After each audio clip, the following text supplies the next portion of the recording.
orang itu mereka tujuannya seperti apa gitu ya dalam sebuah lobbying gitu ya. Jadi kita seperti bertindak seperti detektif, harus tahu mengenali motif orang-orang yang terlibat dalam lobby, seperti pemerintah seperti apa kayak gitu ya. Terus kemudian jangan lupa untuk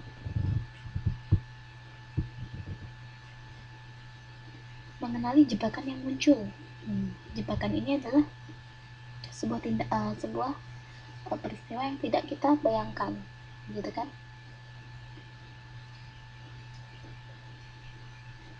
Misalkan ketika kita melakukan lobby gitu kan, kemudian ada sebuah statement yang istilahnya kan ada nih yang menjebak kayak gitu.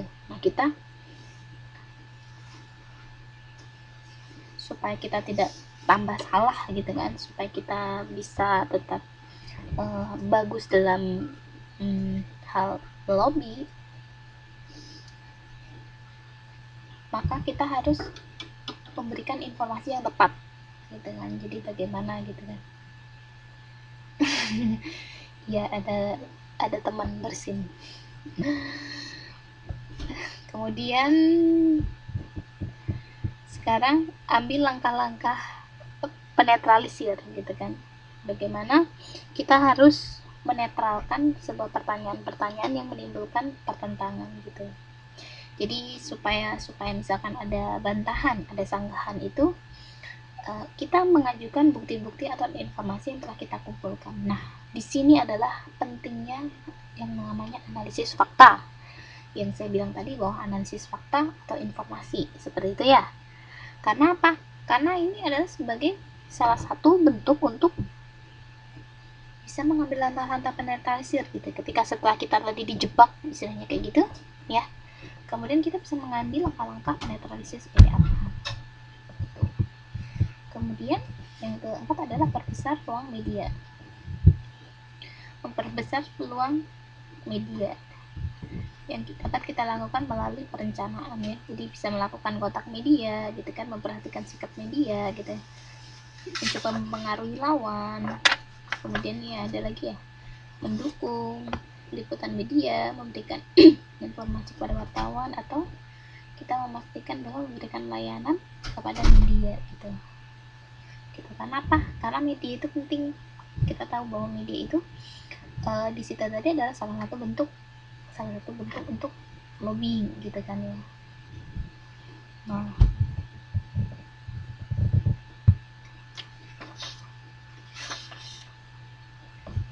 kita masuk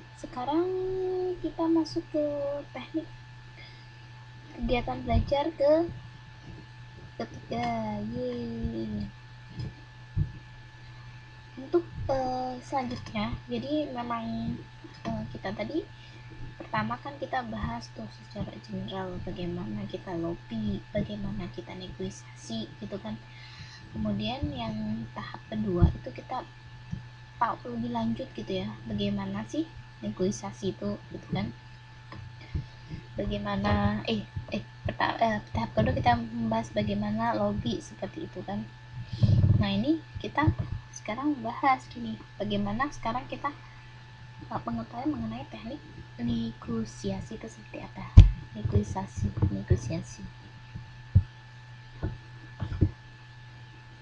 Nah, ini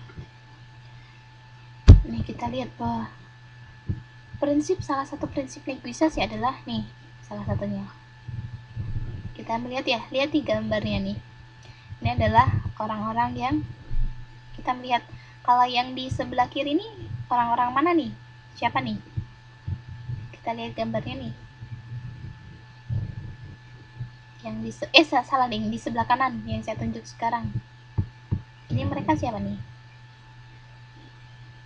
Atau yang di sebelah kiri itu mereka siapa nih? Ada yang paham nggak? Nih, gimana?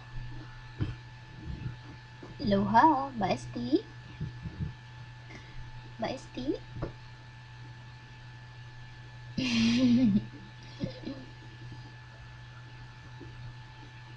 Ozi.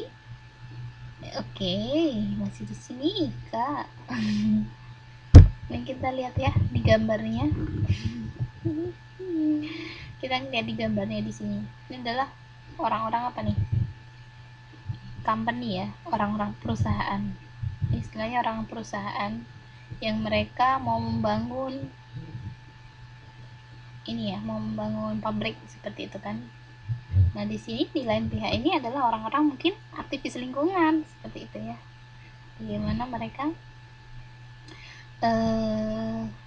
ini mempertahankan gitu ya. Jadi salah satu prinsip negosiasi adalah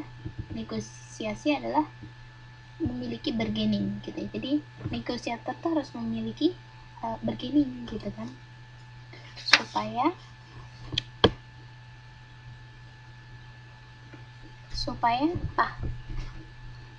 dapat terus memenangkan ya kepentingan untuk pihaknya seperti itu. Jadi harus ada bargaining gitu. Nah, prinsip negosiasi sendiri harus apa? Harus tegas ya. Karena apa? Karena negosiasi itu adalah yang tadi apa? Negosiasi adalah ini ya, karena ada konflik ya, karena ada perbedaan pandangan seperti itu. Jadi memang harus tegas. Kemudian negosiasi itu dapat dilakukan secara individu atau dapat dilakukan secara kelompok gitu. Ini adalah satu prinsip negosiasi. Kemudian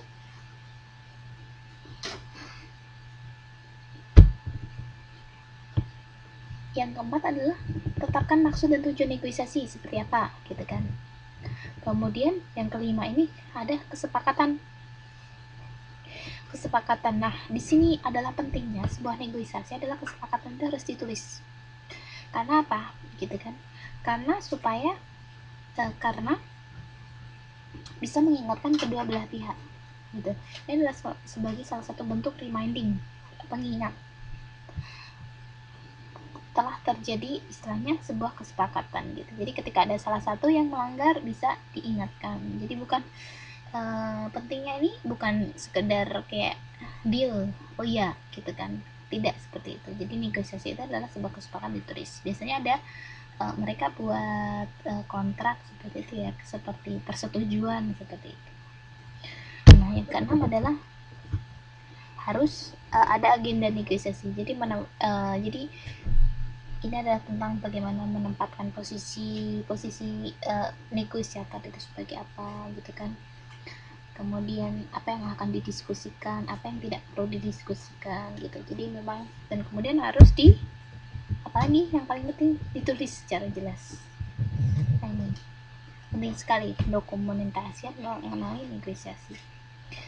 Yang ketujuh itu adalah cermat menuangkan usulan atau gagasan gitu. Jadi bagaimana kita harus gagasan itu diajukan itu harus kokoh gitu, sebelum ada usulan dari pihak lain gitu. Nah, selanjutnya adalah teknik negosiasi gitu ya. Jadi teknik negosiasi itu, langkah-langkah negosiasi sendiri adalah satu, ada persiapan yaitu menetapkan tujuan yang terukur atau kesiapan mental ya. Kemudian langkah-langkah lagi adalah pembukaan gitu kan. Jadi ketika kita melakukan negosiasi gitu kan, kita melakukan persiapan. Salah satu persiapannya juga adalah pengumpulan ya, analisis fakta. Itu adalah salah satu juga persiapan. Kemudian ini ya, di situ adalah menerapkan tujuan yang terukur dan kesiapan mental. Selanjutnya adalah pembukaan. Jadi perlu ada sikap yang menyenangkan gitu. Ketika kita negosiasi, kita perlu menciptakan suasana yang welcome seperti itu, menciptakan suasana yang enak. Tapi jangan lupa tetap tegas dan teguh gitu. Karena apa? Karena kita kan memperjuangkan kepentingan kita ya. Jadi memang kita harus tetap teguh, yang tadi tegas seperti itu. Nah, ini ada juga tahapan awal negosiasi ya. Ini tuh ada tahapan awal tuh seperti apa ya. Jadi seperti kita mengulurkan ketika kita ini berjabat tangan gitu kan. Terus kemudian ada juga